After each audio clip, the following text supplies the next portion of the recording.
When our children are born, we're apprehensive that they're going to be okay.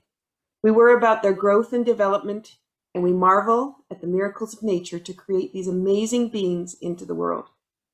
For many, we carry on exploring the stages of growth our children hit, and we celebrate their achievements and ours along the way. This journey is not always an easy one, nor does it come with a manual, and if you're a parent, you're probably nodding your head right now in agreement. Today's special guest, Kay Reeve, comes to us from the UK and is a mother of 2 and a grandmother of 3. Her journey with her youngest has created a journey of challenge, worry, resiliency, and discovery. And the author of a new book, Brain Unchanged, she's created a teen self-help book, young adult personal development book, and parenting teens book, all in one. We were introduced to each other just a few weeks ago as part of a development for the Choose Love movement, which supports social and emotional learning skills for youth and adults. Kay's approach of creating a visual context for emotions lends beautifully to this program. And when I met her, I was instantly encapsulated by her amazing ability to create something that leading experts were unable to articulate. I look forward to sharing Kay's brilliance with you. You are listening to Be Well with Michelle Greenwell. This is Season 1, Episode 10, Emotional Awareness Tools for Teens and Parents with Kay Reeve. Hi, Kay. Hello, Michelle. Thank you for inviting me. Thank you. Oh, it's been a delight to be chatting with you, and I'll take every opportunity to dive into these beautiful topics. Oh, thank you, and what a beautiful introduction as well. That's really lovely, really lovely. What really got me was I started reading your book. It arrived last week, and dove into the book, and I was like, you really did bring all 3 of those books into one, and the way that you've articulated the voices of those different components is brilliant. Yeah, I love it. And it makes it so easy for parents to go into their little toolbox and have the pieces right there. Because I read it, but then I think, oh, what would a parent? And when I drive myself over to the next part. So, okay, before we dive into there, I just wanted to see about what kind of tea you might have prepared today. What's your favorite? Okay. Well, I'm a favorite. I'm one of these people. I like change, and you'll learn more about that through the next sort of few minutes as we go along. But I love change. But today, my favorite at the moment is licorice and peppermint, which I bought. And as you know, it's very fresh. It's still hot and steaming. Look at this. I can see it. If I hold it against the black, you might see it steaming. But it's licorice and peppermint at the moment because I've been having a few digestive issues, and I just find it really soothing. Nice. Helps calm me. So beautiful. And is that the typical kind of mug that you would grab? It's a clear glass one, so I'm just for a herbal tea I like to be able to see it, but it's a bit cloudy today. I think it's because I was in a hurry and I didn't filter the water. I just threw it straight in the kettle. It's a bit cloudy, but I do like my herbal tea in a clear mug. Okay. And keep my regular mug for a cup of coffee or barley cup. I tend not to drink coffee. I drink barley cup, but there's something about looking at the tea, the colors that come through, and has its own soothing piece that goes with it, I think. Yeah. I did have a slightly better shaped mug, but I recently broke it by accident, so I've got it in what's traditionally an Irish whiskey jug. It's meant to be like your coffee and then your cream on top, but it works just as well for herbal teas. It's beautiful. We can embrace change and adapt as well. So, because we were with the Choose Love movement in our discussion and how we met, I have been playing around with a lemonade for the I Choose Love tea, which we made as a fundraiser for Choose Love. And so this tea, it's same thing. It's in a clear glass because it's a lemonade today. But the color that comes through this is just so beautiful. So for those that are listening, it's like a light pink with the hints of yellow in it. And it's just a delight to drink. So I've been loving to play with this tea. That sounds interesting because, when I think of lemonade, I think of clear or pale yellow. Wouldn't have expected red. So it's got other flavours as well in there, or just lemony? It's got all the I Choose Love flavors. So there's rose hip and hyacinth, and then there's a red bush rooibos is the base on it. Oh, red bush, love her. Yeah, love red bush as well. That's another tea I like, but I don't categorize it under herbal teas, but it is tea that I do love drinking. Yeah. So, Wow. oh, that sounds amazing. Thank you. All right, so let's begin, because I know you and I can just talk. So let's dive into some of these ideas and go back to the beginning. So if you want to tell me a little bit about life for you and your two kids, and when you discovered the challenges that your son was facing, take us back to there. Yeah, well, the discovery of it is interesting because things that I'd recognized were a little bit different in my son quite early on. But it wasn't until he was about 7 years old. We'd already been having challenges with him through play school, nursery, first years in primary school, etc. And I got to a point where another parent, when he was 7 years old, she said, I hope you don't mind me saying, she said, but Matthew reminds me of my son, she said. And I knew her son had been diagnosed with something and I didn't know what it was. And that he had challenges and they were a little bit more obvious in a way. And she said, well, it's Asperger's. I said, I've never heard of it. What is it? So she said, well, it's autistic spectrum disorder. So she came back the next day with a wallet for me full of paperwork that she'd researched, and she said, look, have a look through it. And even though, I knew something was different and we'd been looking at ADHD and dyspraxia, dyslexia, things like this, but I'd never heard of Asperger's. And when I read through this paperwork, it was like, wow, yes, that is what my son is being challenged with, with the social aspect and being able to be around too many people at once in school. And it just encapsulated who he was as a person. And it was like I was reading about him. So we then went to the doctors because we'd been struggling to get a diagnosis of anything through school. And the support was lacking a bit at that time. It wasn't quite as good sort of 20 years ago. And so we went through the doctors sort of privately and got him through to a psychologist, and she said, yes, it's definitely Asperger's. But it was when I heard about it, I said to my mum, I said, do you remember me saying it's almost as if he's autistic? And she said, yes, I remember very clearly. And it was when he was 10 weeks old. So for me, I know, and that's what shook me when I heard about it being almost, I knew about autism. In terms of it, like the film Rain Man years ago, and you see the movies with people with full-on autism and savant, and I when I was younger, my own father had worked in a day centre where he worked with people with autism and Down syndrome and other challenges, where they were living a life that was fully supported, even if they lived at home and went to a regular day centre, and he was helping them almost. What to them was like having a job, helping with crafts and garden work and bits, and it was like having a day job. So my father used to help these people with making like concrete garden ornaments, and they'd sell them off to raise funds back. So it was almost like a day work centre. So I was used to going visiting. So I'd grown up not being afraid of all these things and meeting people like this. But it was the way I then said to my mum, it's almost as if he's autistic when he was 10 weeks old. I just did not know how close I was. And then carried on all those years, just not associating that with the autistic spectrum in the literal sense, because I just didn't know about Asperger's and the sort of whole spectrum. So, so we got the diagnosis, but it was at around the same year that he started to feel very suicidal in school. And it was when he was 8 years old. So just after he got the diagnosis, he was 8 years old. And he came out of school one night and actually tried to run under a car, and literally just caught the hood of his coat and stopped him. And I honestly thought, initially when your child runs towards a car and a car screeches to a halt, you just think it's them not paying attention. But he turned to me and screamed at me in front of everybody, why did you stop me? Why didn't you let me die? I don't want to live anymore. And he was really screaming at me.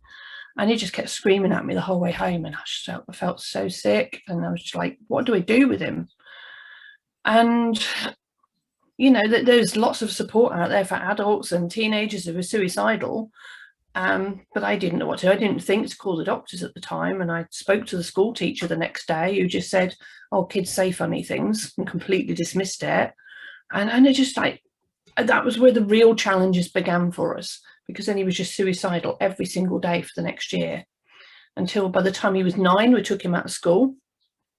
I home educated him from there, and we had some better years, and then the teenage depression hit, and he went really downhill until he was about 19.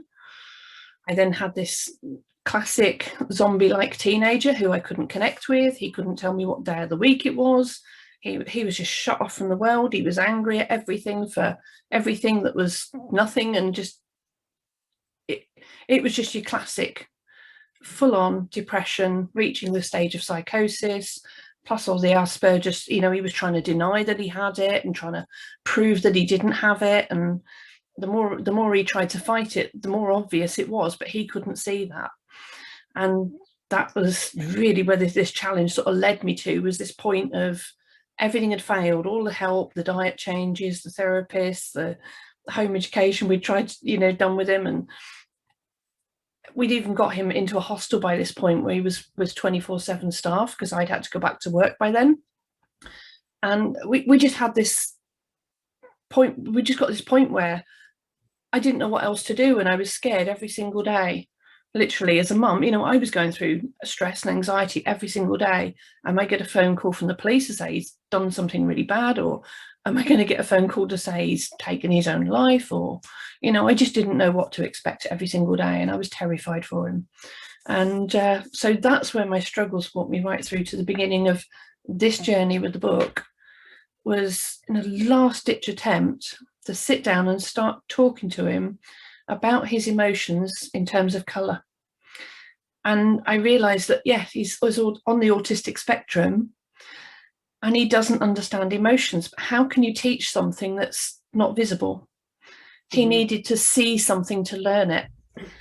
And that was where, over the following year, I gradually developed this concept of talking to him in colours to what became the book. So that's this one, Brain Unchained. And from, as shown on here, patterns of colour, the diagram became the diagram of the emotional cycle. So I had a visual way to say to him, this is your emotions, where we're going to start learning from. So this is not everything you'll learn in your life sort of thing, but it was a good starting point. So we got, I got it right way, happy, sad, angry and depressed is where I began with him. And then I started to talk to him about the only reason he'll change between emotions is because something changed, either something internally or something in the world around him. And from there, the change in him became so rapid when we started to talk about this. I realised I needed to do something with it. So it just started as a last-ditch attempt. I'd been 20 seconds away from calling the local hospital to admit him for psychiatric help. We literally had the phone in my hand, and then we just, the inspiration came at that last minute to just have that one last cup of coffee with him, go and have a chat. And it just sort of all came out of that desperation. They said, was it necessity is the mother of all invention? And I was a mother who needed something desperately, and it just kind of all came from there. So yes, so not very short description of it, but it was, oh my goodness, quite a journey from 10 weeks old through till he was 19, until it was like what had been in my head all along, suddenly it all clicked and started to come out. And I was like, oh yeah, we all have this power in us to understand this, because that's the human emotional cycle. No matter who we are, what age we are, what race we are, whatever our circumstances are, every human being on the earth has the same emotional cycle. And I realised that nobody's ever drawn a picture of it. There are lots of personality things where people have associated colours, and they're very close to this, and the colours are actually pretty good, they're spot on. But nobody ever actually said, what is the emotional cycle? We call it a cycle, so it must be round. And yet everything online, when you look up the emotional cycle, it's all this sort of sine wave of processes, is the usual representation, not something that's usually aimed more at the therapist to understand, to support a client, rather than aimed at a young person or a parent trying to understand it for everyday conversation. And then you've got the hierarchy pieces. And then I'm thinking about the charts I have in the 5-element wheel, where you have, as you say in your book, there are hundreds and hundreds of emotions, and you can have them all listed. but what do you do with that? That doesn't help someone navigate them. Yes. Yeah, and then Yeah. bringing your piece of is the change on the inside or is the change on the outside is brilliant, because how do I react to the change that's on the outside? What does that mean to me? Yeah. And that's quite powerful, because I mean, a few years back I did a university talk with some students, and we were talking about positive thinking. That was the subject for the day, positive thinking. So it was really powerful. I've got a little cutout version here. Really powerful to say, well, if you're not thinking positively, you will be thinking negatively. That's sort of your two options. So it was really good to have this visual of why positive thinking is so important, because all the time you're alive, you will be somewhere in one of these four emotional states. And as you say, thousands of words. According to Tony Robbins, there are over 6,000 words in the English dictionary to describe emotions. But how many teenagers and even parents are going to know all 6,000 words? But you know how you feel, no matter what you call it. You can take all the words away and you still have a feeling. And that's the bit was important to me, was to help him to understand that feeling in terms of, does he feel positive or negative? Is he angry or sad? Is it high or low? And we all the vocabulary that we use, no matter who it is in the world, whatever vocabulary they use, whatever language they use, those feelings are still the same, whether it's a high emotion or a low emotion. Hence the yellows at the top and the black at the bottom. And sad and angry are always the opposition. And again, oh my goodness, I watched hundreds of hours of videos, including Tony Robbins and loads of other people, to sort of say, well, once I designed this emotional cycle as well, I wanted to do something with it, but there's not much point doing something with it if I can break it. So I watched hundreds of hours of programs and videos and read papers, listened to music, watched people around me. And I spent a couple of years just studying everything in sort of my little world around me and everything I could see and hear. I think, can anything break this? And actually it just kept reinforcing it. And everything we talk about, people already talk about. So I've not designed something new. I've just recognized what's already there, but found a way to put it in the diagram. And so for your son to get that first realization about what an emotion even was, can you kind of enlighten us a little bit about that?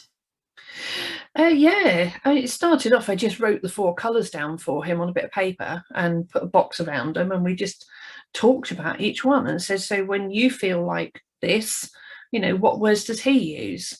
How does he describe that feeling or that emotion? And how does that manifest in him? What does he recognise in his own body sensations and things? And just bring an awareness in, just like, what does happiness mean to him? What would he call it? How would he feel? What would he do in those moments when he's happy? Who is he likely to be around? What's he going to be doing?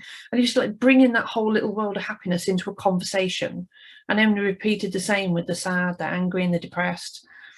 And then it was just getting him that awareness, first of all, just paying attention and opening his mind up, rather than just blindly fumbling through it all, just opening his mind to actually, as he's going through emotions, paying attention to them. And then we went on to the conversation of, okay, so something happened today. You were happy this morning, for example, you woke up, you were doing something, you were happy, but now you're ringing me because you're angry, or now we're talking, you're angry about something. What changed?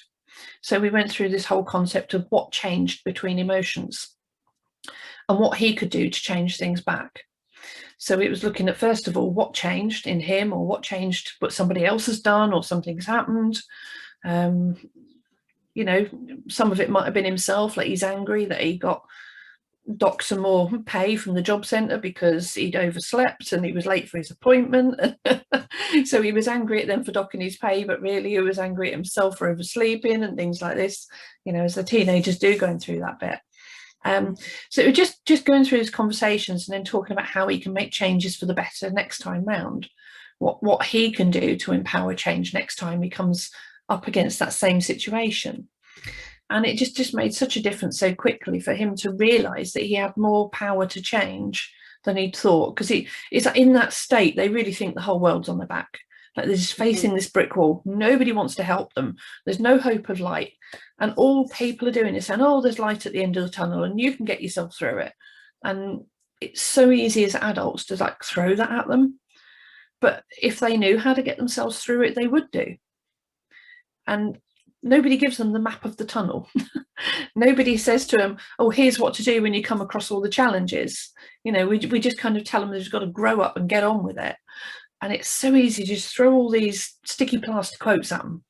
It's like saying to somebody with a broken leg, oh, here's a sticky plaster, that'd be better tomorrow. And it doesn't work. And it's the same with emotions. When emotions are broken, they need more than a sticky plaster. They need a full-on plaster cast. They need support. So like a broken leg, they need support. And they need support for longer. Because it's like a mental injury when they're going through this. So, and I like to equate things to real life because it helps them as well. So that was what I did. And I just started saying to him, right, he'd got in that bad a state. I said, I'm a cruel mum. I'm cruel to be kind of mum. And I said, right, you can call it nagging. I said, you call it caring. I said, you call it what you like. I said, but I'm phoning you every single day until you sort your life out. And he went, okay, mum. And he accepted that phone call every single day. And I stuck with it until he had sorted his life out to a point where I felt like, phew, like I could breathe. And that was the difference I noticed, that when things improved for him, I then felt less stressed as well. And it was like, yes, I could give him a break today and I'll call him tomorrow. So I'll start phoning every other day. And then when things weren't so good, I'd ring him every day again. And it really helped. So it was just having that extra support there for him, but having these conversations with him about the colours and the change were really, really powerful. But then there was a lot more came out of it, sort of an extra year or two down the line, as my brain started to kick in more, because people are saying to me, yeah, this doesn't make sense though, having a strategy like this where you've got the 4 emotions, but we don't get about the change. You know, it wasn't enough. And then I realized there's another level to this model. So if you've got the book, there's 3 main chapters. So the first main chapter is all about understanding that diagram, the dynamics, the positive, negative, the inner and outer, and there's lots more to it. And there's this like depth of emotions as well, as we talk about all of the depth of emotions. So for example, when you're talking about the blue isn't just sad, although initially I start by saying sad, but we're talking about anything from like just being thoughtful and calm right through to sad, through to the depths of grief. But they're all things that we talk about. Thoughts are air and emotions are water. And when you think about air sitting over water, and the deeper you go into water, it's like drowning in your own emotions. And thoughts are lighter. So it's just adding in all these dynamics, and I teach that through the book, through all of the emotions. And then the purpose of them as well. It's like over time, we have a purpose. We're all living with exactly the same emotional cycle that our ancestors would have had, like even 10, 20,000 years ago, 30, even million years ago. Human beings have always had the same emotional cycle. But our world is so different today to what it was then, but we're still trying to use the same exact set of emotions in today's world. So it's about understanding that purpose of it.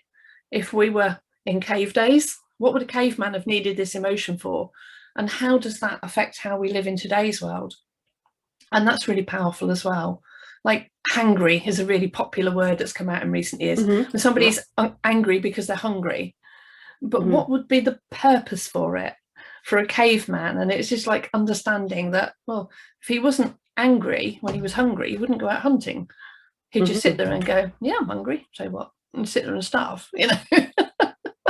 But if he had to go out hunting for his food, he'd need to be angry to go out and fight. Yeah. But then there's also that purpose of once he's caught his catch, like happy, celebrating. But then there's the thoughtfulness. You know, if he was still angry and carry on fighting for no purpose, he's got his food, but he don't need to fight once he's got the food, but he needs to be thoughtful and have caring connections with his family. So he takes it back to the cave. And, you know, there's all these processes that go on in, like it's there for a reason for all animals, not just humans. So, yeah, lots to cover. And then it was realizing that actually, when we talk about change between those emotions, there's only 5 changes in the whole wide world that we can face. And Wow. that's the second chapter in the book was really Mhm. powerful when I started to realize, okay, so we talked about changes, but once you break that down and realize there's only 5 starting points, so we've and that's broken down into another acronym. But it was realizing we've got these 5 changes, was like then saying, okay, so we've changed between emotions because something changed, but then it gives us this whole new conversation. And as a parent, realizing that meant that when I asked him questions, I could ask him questions from that point of view of breaking that down into those 5 points to identify where his challenges were and then help mentor him through. And the same now with grandchildren as well. You know, when my grandchildren are upset, I can ask them questions in a way that, you know, it's like once you realize, okay, this bit's okay, that bit's okay, and then they're answering questions, you're like, okay, I can identify which of the challenges they're going through, and then I can have talk with the parents or something, and you know, and they're like, oh yeah, and they're still learning it themselves, my children, but they're slowly getting to grips with it. But it's I think they're less inclined to follow all of it through because it's mum that's written the book, but it's but they do trust me enough to ring me when they do get stuck with it, which is great. But it's just giving me that ability to ask the right questions in the right way. So that when you said I've written it from different aspects, from the teenager, self-help and parenting, and it's like, yeah, because my son's a teenager who was going through this difficulty, so it was about depression.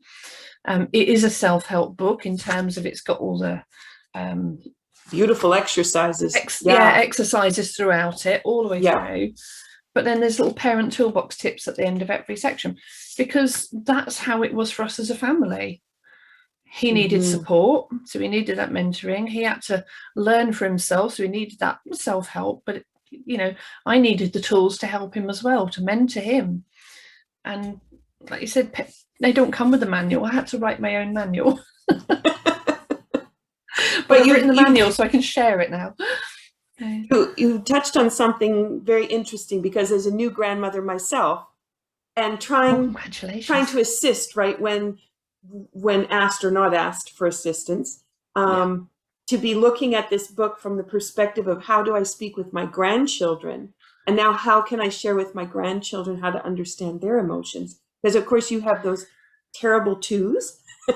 And then you have kind of when they get to 5, you know, 4 is like nice and easy and they're all happy and they enjoy everything they're doing. But then at 5, they decide they want to dive in with more questions. And, you know, that's when challenges come in there. And to have these tools as a grandparent and look at it is really interesting. Yeah. And there's no manual for grandparents, really, you know? No, but it's all the same emotional cycle, just different levels of awareness. And that is another book I want to do further down the line, is aimed at adapting this to younger children and parenting. So I've got another version in my head, just got to get it out onto paper yet. But yeah, again, just this is for teenagers and young adults, and a lot of parents are still learning this for themselves. So to still learn this, it's always going to help, because the more you learn about your own emotions and your own awareness, the more you can support them, because understanding your own emotions builds empathy. And you can't understand somebody else's emotions if you don't understand your own. It's like trying to understand and teach somebody else how to drive a car. If you've never learned to drive a car, you know, you have to learn first. So it's really powerful, even for any adult, to read this, to be honest. Even though originally I've done this aimed at the teenager parent conversation, because that was our story and it was based around the struggle we'd had.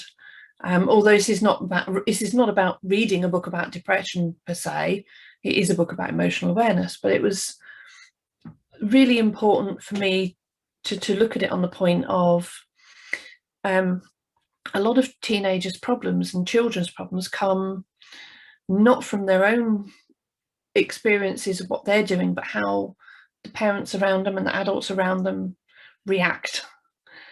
And it's like children, it's very easy to be constantly telling a child, don't do this, don't do that, keep out of trouble, you got to be good for your parents, you know, when they're little children. Like, I've just had my granddaughter for the weekend, so I've had a couple of days practice this week.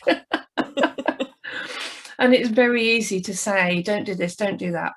You can't put that down, don't touch that, that's not easy. And it's very easy to get in that bubble, and then when they're being good, ignore them, and then they build up their emotional responses based on the way adults respond to their to them. So again, it's just about, when you understand a bit more about what each of the emotions do and the purpose and what your own emotions as an adult are, it's about saying, actually, sometimes, you need to focus more on rewarding them when they're happy, not draw massive attention to when they're sad or angry, but just gently support them through it rather than telling them off. And it's like when children are sad, how many parents tell them, stop crying, and actually tell them off for being sad rather than supporting them through back to being happy. And when children are angry, it's like, again, just punishing them for being angry rather than finding out why they're being angry. So it's supporting them through that journey and helping them to understand from an early age that they still have choices. Even my granddaughter at 3.5, she goes through all the emotions like any of them. But it was just about recognizing if she's in those emotions, talk about it. Oh, bless her, 3.5 years old, and she sat at the dinner table yesterday and she went, oh, my life's broken and sad. I was like, this is 3-year-old. Why is your life broken and sad? She said, my heart hurts. I was like, well, who's hurt your heart? Oh, bless her. She's like, I'm like, I did not expect that from a 3-year-old. She's, I miss Kevin. I said, who's Kevin? Is he at nursery? No, at home. I was like, at home. And it took a little while for me to click, it's their next door neighbour. So when I spoke to my son to say she's coming home, and I said about it, she said her heart's broken because Kevin. He went, oh. And even my son twigged. He said, oh, because we're always telling her off, not do this, not do that. He said, but she goes outside on her bike, and Kevin talks to her and plays to her on her own level. He's their neighbour. And he said, because he doesn't tell her off, he said, I think she's missed playing outside with him this weekend. But it's the way she said it, bless her. Where did she get that from? My life's broken and sad, she says. But I just had to sit and listen to her, and but even when they're that age, and you think they might be talking a load of nonsense, they're just kids, but it's not. These are real, genuine feelings that were going on in her. That's something she missed. But she didn't know how else to tell me. Exactly. Oh, bless her little heart. And our heads are thinking they should just be happy because they're at grandma's house. Yeah. Right? And time with grandma. But time with grandma means also time away from friends. And, Yeah, and it sounds strange that, because they've got such tiny little gardens where they live, and they're like, it's like one big garden with imaginary fences in between, so they're just all like shared garden, but they've each got a bit of it, so they're almost like sharing the same garden even though they're individual, like very close community. And so to her it was just for a moment, because I don't have a garden and I don't have outside space, so for her, for a moment, I suppose in her mind she was like, oh, I'd like to be outside playing, and then off she goes. Yeah. But there's though, like I said, it's very easy. When my son said, he wanted to die, a teacher just goes, oh no, your kids say funny things. Kids don't say funny things. I mean, yes, they do say things that are funny at times, that's different. But when adults are saying, oh, kids say funny things, that's an adult saying, I don't understand and I'm not going to try and work it out. Yes. Yeah. And I don't know how to cope with it. Yeah. Yep. Yeah. And as you're saying all that, I'm thinking for the listeners, because I'm thinking about different situations that have popped up. I also am thinking about different adults that I work with and that I interact with. And when people aren't thinking the same way that we're thinking, it's a dismissive thing that we do. And so as you're talking, I'm thinking of all these ways that I could be a better listener. I could understand better, and to take the time to actually look at your chart and look at those emotions, and then stop and say, okay, where do I think this person might be? And what is it going to take for me to assist them to find the way to the next space? Yeah. It's a really interesting process having your visual. And I know for those people who are listening on the podcast, they haven't, you held up the disc so we could see it. But to know, forgetting it's audio. Well, and they'll be able to go to your website and take a peek. But to really have that visual of the disc and the way that the colors lay out, and it's just so easy to put into your mind. Yeah. Yeah, I think it's a nice thing. It's just having that emotional map. And it's like in real life, as I like to think of it, like my son was emotionally very lost at 19. And I know what it's like to feel emotionally lost myself. You know, we've all been through challenges in life.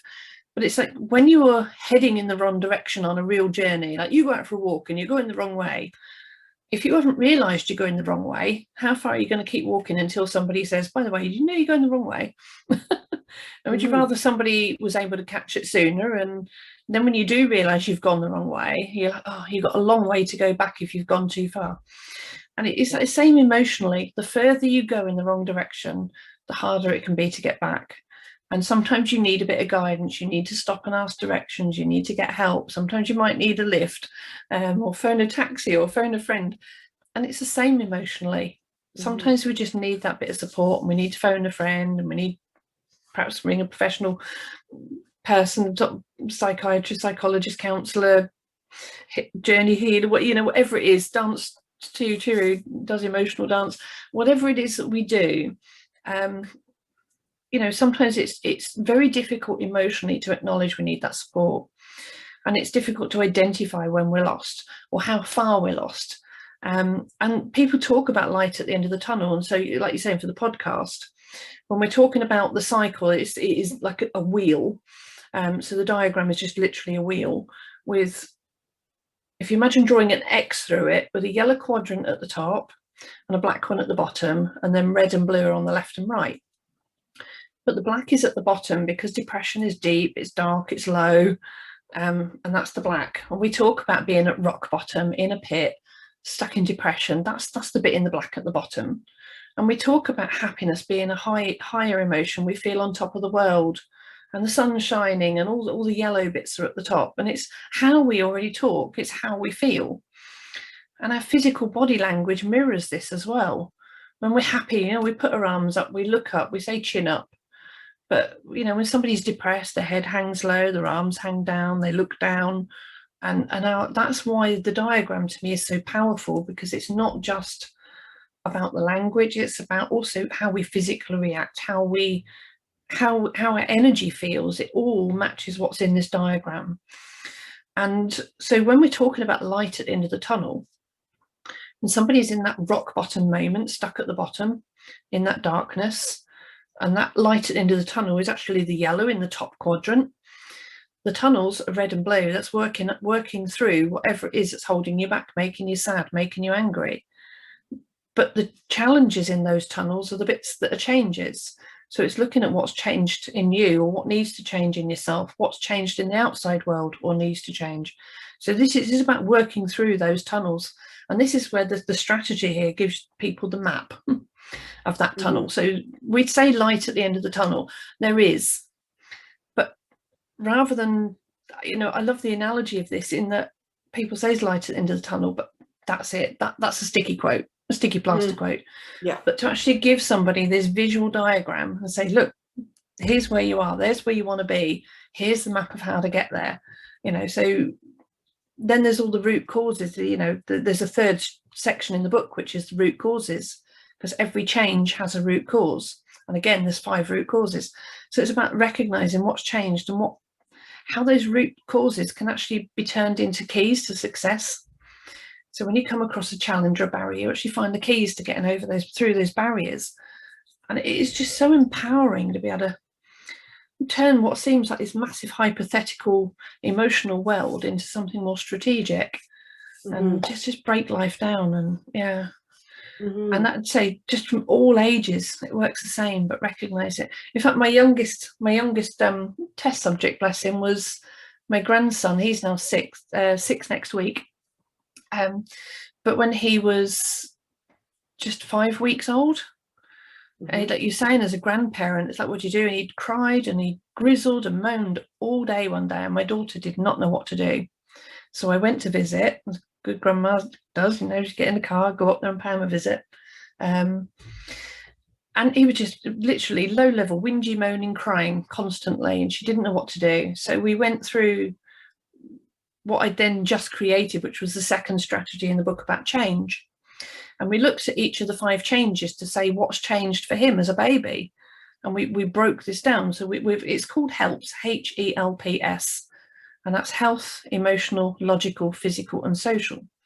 So we looked at each of them and said, what can each of them mean for him as a baby? And we eliminated everything that she'd done or could possibly do to make him comfortable as a baby. And the only one we couldn't answer or eliminate was logical. So obviously emotional was the one we needed to resolve as he was crying. But out of the other 4, we're like, health is fine, physically is fine, socially, he'd got mum, he'd had hugs and everything. Everything was done, but there was something in logical that we couldn't answer. So I said, well, the only thing I can think of is maybe he's bored. He hasn't got something to do logically. So she said, but he's 5 weeks old. How can he be bored? Now, I'm not one for stopping with, I'm very philosophical in my head. I'd love to have studied philosophy properly. So I said, well, who decides when a baby starts to become bored? That was my next question. And I always question more, who decides when a baby begins to become bored? And she's, okay, I don't know. But anyway, so her partner rushed off and got a couple of toys and he clipped them on the hood of the pram and he just stopped crying instantly. And for the next 2 hours, his head just went left to right and left to right and left to right. And he just kept looking at these 2 toys. Not another whinge out of him. He was a really happy baby from there, bless him. And that's all it was. At 5 weeks old, he was bored. Isn't that interesting? And you've done, you're doing all the things to make sure they're safe and comfortable. Yep.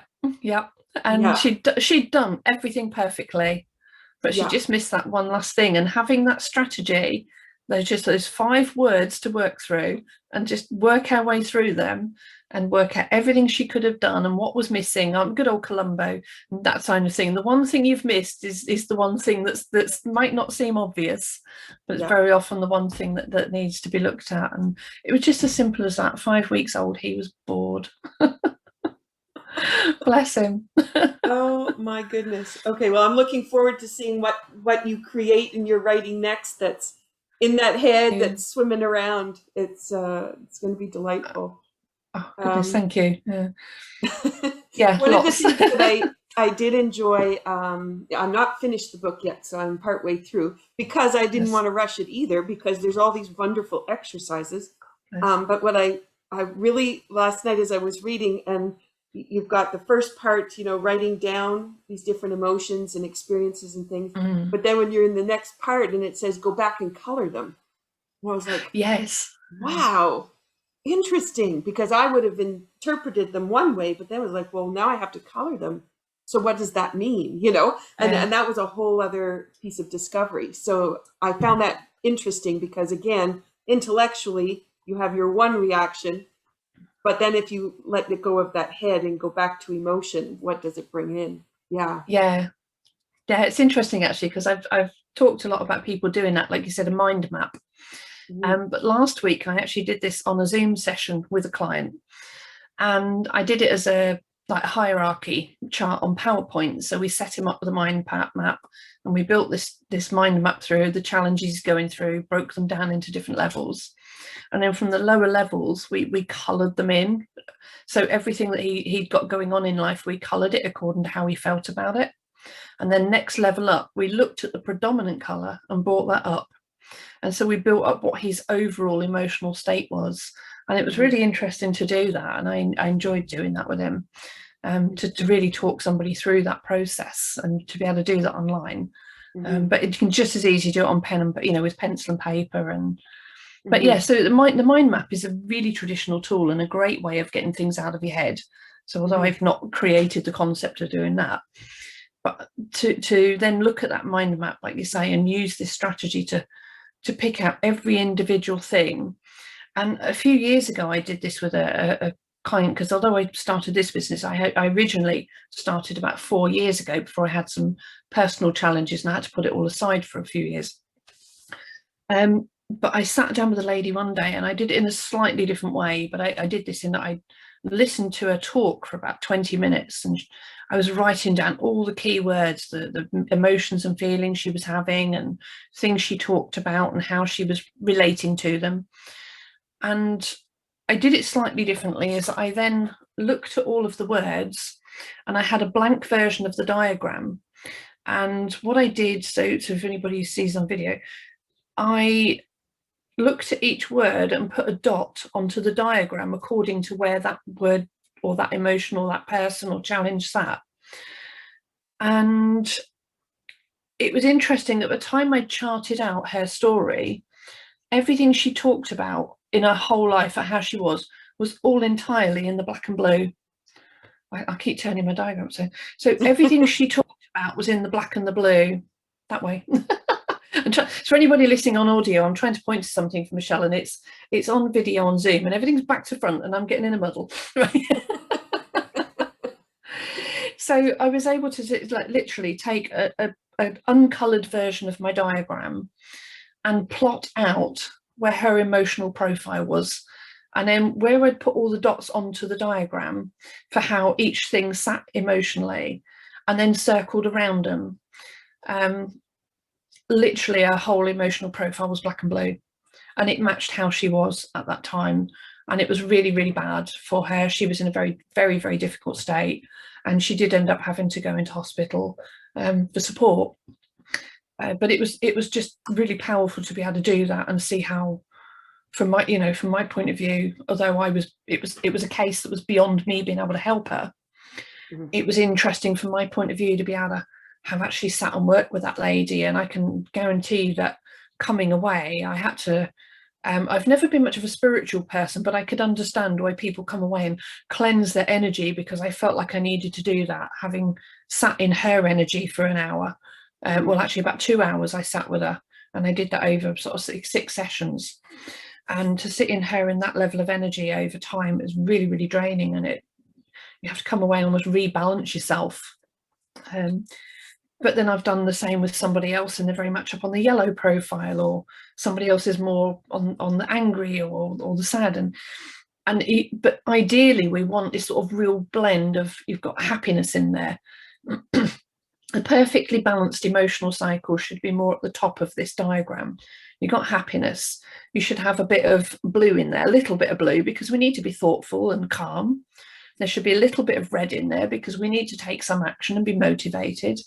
And we should have a little bit of the internal orange, which is self-care. You don't want to be too low in that orange, because that's like negative self-thoughts. We want the top half of the orange in a circle. And then we need to embrace a bit of care for the outside world and have a purpose and a value. So we want to embrace some of that external orange. So if you always imagine taking this what I've already got as a wheel of a diagram, and then putting a halo around the top half of it, that would be the perfect way to be utilizing emotional cycle. Mm-hmm. But you imagine then taking this halo and it's slipped. So if it's either slipped one way or slipped the other way, I can't do it again. So, or it's sunk to the bottom of the diagram. So you're like taking this elliptical halo and sit that somewhere over that diagram in whatever shape it sits. That's when we talk about our halo slipped and somebody and we talk about this in real life, but it fits with the diagram again. Mm-hmm. And the perfect angelic person who's got life perfect, they've got this little golden halo on, and somebody who's living a life down there with the devil, and as they say, or somebody whose life's completely demonic or whatever they talk about, and these living in all these other colors but in a real deep state. We say it's like the halo slipped, and again it just fits with this diagram. And I just love bringing all those analogies in. Mm-hmm. and realize that it's not that I've created something new. I'm just bringing awareness to what's already there, and how we use it as a society, as a world. It's beautiful. Thank you. Wonderful. Wow, what a web we've weaved today. Yeah. It's so delightful, and the perspective is just so refreshing. And I know, as you and I have talked about, you didn't go to get educated to do this kind of work, and you've found it from the grassroots. and you found it in a way that makes sense for, well, it made sense for your son, but also for people who just don't know how to navigate emotion. And, you know, for the academics that spend, you know, years studying emotion, Sorry. you kind of get lost in that aspect of it sometimes, which takes you out of the grassroots. And sometimes it takes going back to that grassroots to really find that right piece. And that's what I love about it is it just makes so much sense when you take all that other stuff off and you just come back to its most basic component. Yeah. Okay. Yeah. And that it's actually been quite a battle in my mind the last few years about doing this. Because, you know, I've had people say to me, well, what makes you think you can go and help people? You're not qualified, you know, you've never studied anything, you're not a counsellor, you're not a doctor, you know, blah, blah. I've had all the negative challenges thrown at me. And my answer is always the same. I didn't need to be any of those to help my son. Exactly. Yeah. And that is why I actually don't want to go and get the qualifications now. Not because I don't want to learn, I don't want to study. I'd still love to do the philosophy in a way. But I've said I didn't need to go and become a psychologist or a doctor. And this is not being against anybody who is, because it's so important and they're still needed for lots of right reasons they're needed. I said, but from my point of view, I was a mum who needed to help my son. And I want to stay with that point of view because there's plenty of other parents out there who can help theirs. And it's actually very interesting. And I'm very sensitive how I say this, because obviously connected with you, as you said at the beginning, through the Choose Love movement. And when I spoke to you and I spoke with Mary France and I spoke with, oh my goodness, my head. Scarlett. You talked with Scarlett Lewis? No, it wasn't Scarlett. Shannon. Oh, with Shannon. Shannon. Yeah, I spoke with Shannon. Yes. And I spoke with them and I showed them a quilt that my mum made, was about 25 years ago. And my mum made a quilt that was actually a memory of a school shooting further up in England. It was in Scotland. And I can't remember whether I showed you or not this quilt. No, I didn't see it. Oh, I'm sorry, I'll have to show you that another time. It's in the cupboard. But it was a quilt that was in memory of the children who were shot in a school in Scotland. So although we didn't know them and it's miles and miles away, it was just something that we understood the impact of it in the media and across the UK at the time. And my daughter was only about a year different from the age of these children that were shot. And because obviously in England, we've got much stricter gun laws and we don't have guns in public in general. It's usually either they're military owned or police owned, or farming have got like the air rifles, but beyond that we don't walk out in fear of guns everywhere. So it was so unusual in the UK to have a school shooting. But obviously being aware with the Choose Love movement being built on the back of that. But it was so interesting that the other day I did actually watch a programme which was done from the other angle, and it was called Raising School Shooters. And it was done from sort of compassionate point of view of the parents of those children. And it was interesting that one of the mums had said she remembered her son acting up one day. He was really angry about something. He was pushing his luck. And she said, I remember pinning him up against the fridge and telling him, you've got to sort your life out. You've got to learn right from wrong, blah, blah, blah. And she was like really having a go at him for being out of sorts. And there she is now, knowing her son's in prison, or I didn't actually catch the beginning of the documentary, but, you know, she's sort of 16, no, it was how many years it was later, about 16 years later. She said she still remembers clearly that day, and now says, how different would it have been if instead of having a go at him, I'd have just hugged him and asked him what's going on in his life. And again, with the Choose Love movement and about that compassion. And, you know, it's easy to feel angry about families where the schools have had shootings, but at the same time, no parent raises their child with the intention of doing that. And no parent knows which one it's going to be.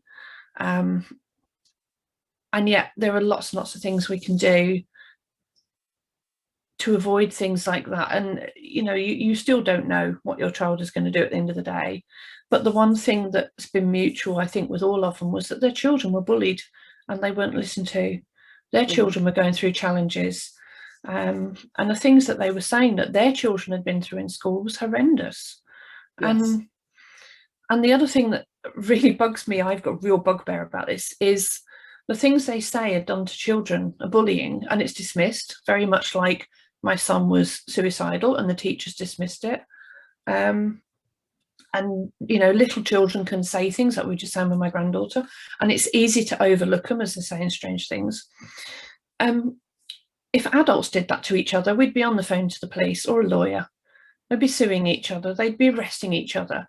But because they're at school, there seems to be no judicial system for children who are being bullied to extreme levels at school. Exactly. And I think that's something that really needs to be addressed. But also, like you said, listening to them and finding out what they're going through. And if a child is really severely being bullied at school, there are changes that can be made, not just talking to teachers. I home educated my child, and I don't want to recommend that for everybody because it's hard work. But at the same time, if it was a choice between my child being home educated or being bullied in school, which he was, I am aware that how close my son was to being in that mental state where that could easily have been him doing that in return. I know how he felt about school, how traumatized he was by school. And, I know how angry he was even as a teenager. In his late teens, I know how angry he still was about things that happened to him when he was 7, 8, 9 years old. Yeah. And those things don't go away. They don't, not easily. He's okay now. And he now realizes it's made him who he is, and he's learned to just embrace what happened to make him stronger now. But, you can't guarantee that 10 years down the line, if somebody's going through a bad mental state again and they're really angry and something triggers it off, you don't know. But for parents, there are changes can be made. They can change schools. They can change class. They can have more conversations. Parents can change how they approach the school. There are so many changes out that can be made, but please don't let children keep suffering. That's my key thing, is I want to bring parents and their teenagers closer together again, get them talking, get those conversations open. And to me, that's the most vital part, because if we can resolve that bit between the parents and teenagers, the rest will be a lot easier. I think that's a great place for us to close for today. I know there's another conversation in there somewhere, and look forward to when that happens. And I know too, even with the work that we do with Choose Love, that we'll be crossing the paths in different ways, which will be exciting. I do like to close off with a little bit about dancing, and I think you just said something beautiful in that you were commenting about being able to bring parents back into the kids. We've talked about grandparents being able to come together with kids. One of the things we've been missing here because of the pandemic is we typically would have been dancing together, all the generations, in square dances that happen almost daily here, actually, in the summertime on a typical year.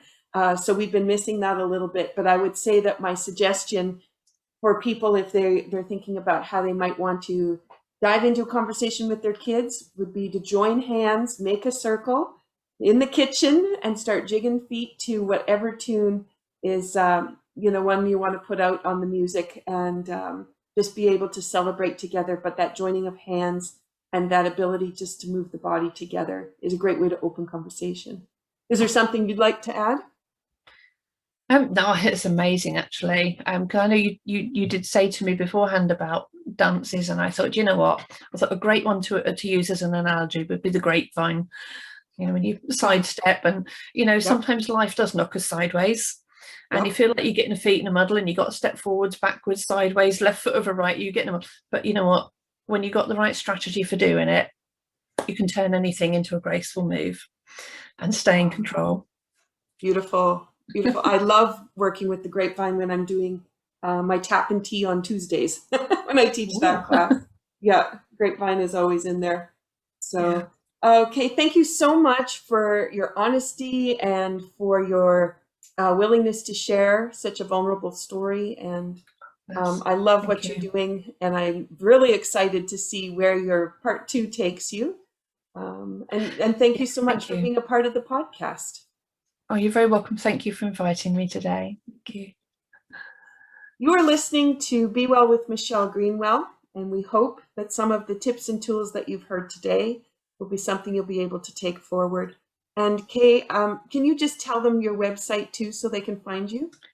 Oh, good point. It's kayreeve.co.uk. So it's www.kayreeve.co.uk.